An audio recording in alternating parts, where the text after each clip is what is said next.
गुरुदेव, अंकित जैन जो प्रामाणिक समूह के एक सक्रिय सदस्य हैं, उन्होंने प्रश्न रखा है। गुरुदेव, कोविड-19 के कारण आज देश भर में पूर्ण लॉकडाउन चल रहा है। इस दौरान मुझ जैसे मध्यम श्रेणी के बिजनेसमैन के सामने कई चुनौतियां हैं। काम बिल्कुल ठप पड़ा है, आमदनी का कोई स्रोत नहीं है।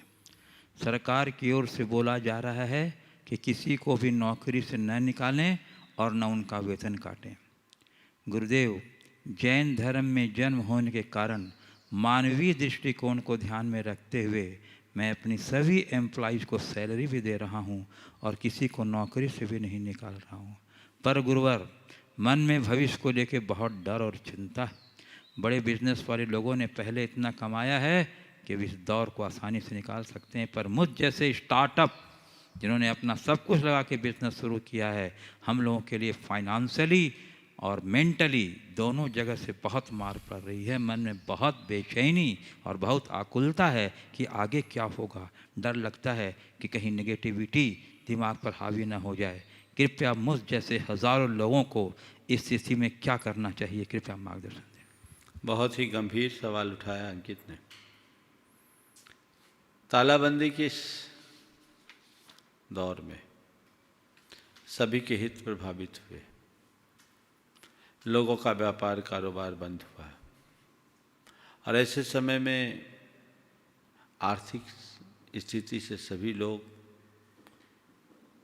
परेशान हैं, समस्याओं का सामना करना पड़ रहा है। जहाँ तक प्रधानमंत्री की सलाह कि हम किसी को नौकरी से ना हटाएं, सभी को सैलरी दें, मानवीय दृष्टि से बहुत अच्छी है और हमें यथासंभव इसका पालन करना चाहिए। लेकिन मैं मानता हूं कि लंबे समय तक अगर ऐसा होता है तो हर व्यक्ति की स्थिति दिवालिया होने की बन सकती है। पर मुझे लगता है कि सरकार खुद इस विषय पर कुछ न कुछ करेगी और सरकार को भी ऐसी स्थिति में ध्यान देना चाहिए, नई संभावनाओं को तलाशना चाहिए और इस संकटापन्न स्थिति में अपने एम्प्लॉइज से भी मिलकर के बात करना चाहिए कि भाई देखो, हमारी संस्कृति ये है कि हमारी थाली में अगर 2 रोटी है तो 1 रोटी हम खाएं, 1 रोटी तुम खाओ, दोनों बांट करके खाएं। इस विषम स्थिति में हम भी अपनी अपेक्षाओं को कम करें, अनावश्यक खर्चों को कम करें, तो इस स्थिति को ठीक किया जा सकता है। जहाँ तक नेगेटिविटी बढ़ने की बात है और मानसिक स्थिति के विकृत होने की बात है, बिल्कुल न घबराएं, इसे अपने ऊपर हावी न होने दें। अरे अब क्या होगा, अब क्या होगा, क्या होगा। हर व्यक्ति ये सोचे कि नहीं, मैं ठीक हूँ, मैं सेफ हूँ, मैं सुरक्षित हूँ, मैं फिजिकली फिट हूँ, मैं फाइनेंशियली भी ठीक हूँ, मेरा बिजनेस ठीक है। ये कमांड अपने मन में दीजिए। आप बार बार सोचिएगा कि मेरा व्यापार चला गया, मेरा व्यापार चला गया, मेरा व्यापार चला गया। कहीं जाने वाला नहीं है। मुझे तो लगता है कि आने वाले दिनों में घर से भी लोग वही काम करेंगे जो करते आ रहे हैं।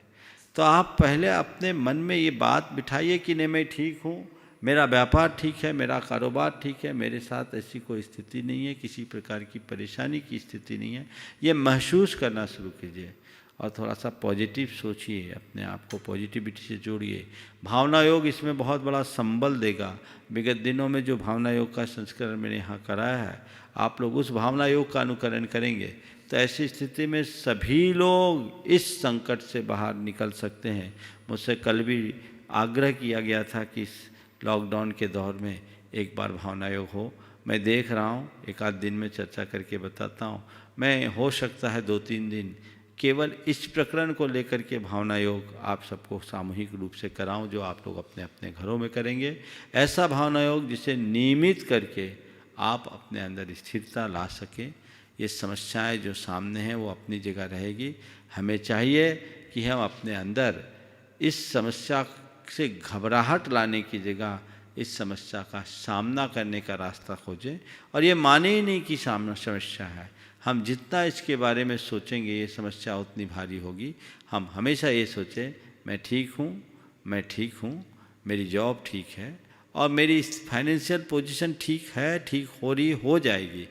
परिस्थितियाँ बदलती है, सब ठीक होता है। एक वाक्य हमेशा ध्यान रखना, समय घाव देता है तो समय ही मरहम बनकर घाव भरता है। आज तक का रिकॉर्ड है, समय का हर घाव समय ने भरा है, इसलिए समय पर सब छोड़ दो।